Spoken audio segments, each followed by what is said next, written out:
السلام علیکم ویورز، ماما care T V میں خوش آمدید۔ آج کے ایپیسوڈ میں ہم حمل کے 28ویں ہفتے کے بارے میں بات کریں گے۔ 28ویں ہفتے میں ماں میں کیا چینجز آتی ہیں اور بچے میں کتنی ڈیولپمنٹ ہو گئی ہے، ماں کو اب بھی کیا احتیاط کرنے کی ضرورت ہے، اس سب کے بارے میں آج کے ایپیسوڈ میں ڈیٹیل سے بات کریں گے، تو ویڈیو کو اینڈ تک لازمی دیکھیے گا۔ اگر آپ ہمارے چینل میں نئے ہیں تو پلیز چینل کو سبسکرائب کر دیں اور ہماری ویڈیو کو لائک کر دیں۔ تو پہلے بات کر لیتے ہیں کہ اس ہفتے بچے میں کیا نئی چینجز آتی ہیں۔ اس ہفتے بچے کی لمبائی تقریباً 14.8 انچ تک ہو جاتی ہے اور بچے کا وزن 1.1 کلو گرام تک رہتا ہے۔ اب بچے کا وزن بہت تیزی سے بڑھنا سٹارٹ ہو جاتا ہے۔ بچے کی آئی بروز، آئی لیشز اچھے سے بننا شروع ہو جاتی ہیں۔ بچے کے سر کے بال اب بڑے ہو جاتے ہیں۔ اب بچے کی برین کی گروتھ بہت تیزی سے ہوتی ہے۔ بچے کے تمام آرگنز بن چکے ہوتے ہیں اور کافی حد تک ڈیولپ بھی ہو جاتے ہیں۔ بچے میں اب فیٹ جمع ہو جاتی ہے، جس کی وجہ سے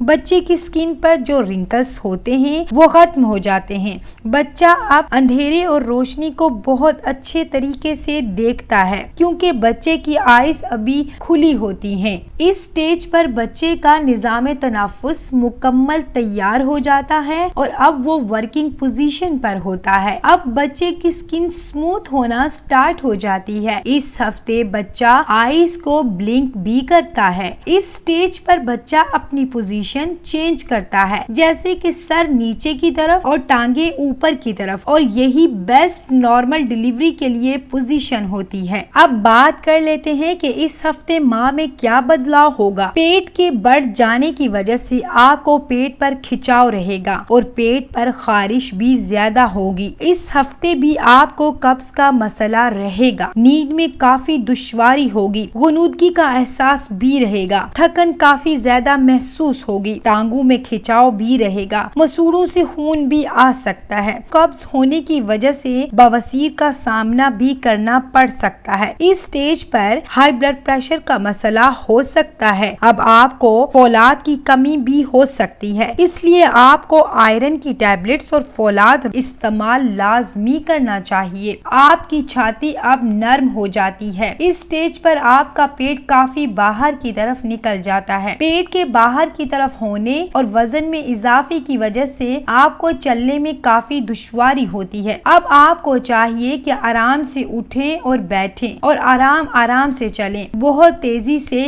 مت چلیں۔ اب بات کر لیتے ہیں کہ ماں کو کیا احتیاط کرنے کی ضرورت ہے۔ سب سے اہم چیز، آپ میں آئرن کی کمی ہو سکتی ہے، اس لیے آپ کو ایسی غذا کا استعمال کرنا چاہیے جس میں آئرن موجود ہو، اور آئرن کی ٹیبلٹس بھی لینی چاہیے۔ اب آپ کے بچے کو زیادہ خون کی ضرورت ہوتی ہے۔ اگر آپ میں خون کی کمی ہوگی تو بچے میں بھی خون کی کمی ہو سکتی ہے، جس کی وجہ سے بچے کی گروتھ صحیح نہیں ہو پاتی اور بچہ ویک رہتا ہے۔ اپنے ہائی بلڈ پریشر کا بہت خیال رکھیں تاکہ ہائی بلڈ پریشر کا مسئلہ نہ رہے۔ ہائی بلڈ پریشر کی وجہ سے کافی کمپلیکیشنز ہو سکتی ہیں۔ بچے کی گروتھ افیکٹ ہوتی ہے، اس کا سائز اس کی عمر سے چھوٹا ہو سکتا ہے، اس کے ارد گرد کا پانی کم ہو سکتا ہے، یعنی اس کی خوراک کم ہو سکتی ہے۔ شوگر کو بھی کنٹرول میں رکھیں۔ شوگر کے بڑھنے کی وجہ سے بچے کا وزن زیادہ ہو سکتا ہے اور اس کے ارد گرد کا پانی بھی زیادہ ہو سکتا ہے، جس کی وجہ سے ڈیلیوری میں مسئلہ ہو سکتا ہے۔ اس ہفتے کچھ بچوں کی ڈیلیوری بھی ہو جاتی ہے، جسے پری میچور ڈیلیوری کہا جاتا ہے۔ اگر بچہ 7 ماہ کا پیدا ہو جائے تو وہ زندہ رہ سکتا ہے کیونکہ بچے کی گروتھ مکمل ہو جاتی ہے اور بچے کے سارے آرگنز کام کر رہے ہوتے ہیں۔ آپ کے بچے کی ہڈیاں مضبوط ہو رہی ہوتی ہیں، اس لیے آپ کو چاہیے کہ کیلشیم کی سپلیمنٹس کا استعمال کریں اور کیلشیم سے بھرپور غذا کا استعمال بھی کریں۔ کانسٹیپیشن سے بچنے کے لیے آپ فائبر والی غذا کا استعمال کریں اور ریشے دار غذا کا استعمال بھی کریں۔ کھانا کھانے کے بعد واک کریں، کھانا وقفے سے کھائیں، پانی کا استعمال زیادہ سے زیادہ کریں، ایکسرسائز بھی کریں۔ اپنی غذا میں سبزیاں، پھل اور دالیں لازمی شامل کریں۔ فش کا استعمال بھی کریں، اس میں آئرن اور پروٹین دونوں موجود ہوتے ہیں۔ انڈے، دودھ، دہی کا استعمال بھی کریں۔ ہم نے آج کی ایپیسوڈ میں آپ سے حمل کے 28ویں ہفتے کے بارے میں ڈیٹیل ڈیٹیل سے بات۔ امید ہے آپ کو ہماری آج کی ایپیسوڈ پسند آئی ہوگی۔ اپنا اور اپنے بچے کا بہت خیال رکھیں۔ تھینک یو، اللہ حافظ۔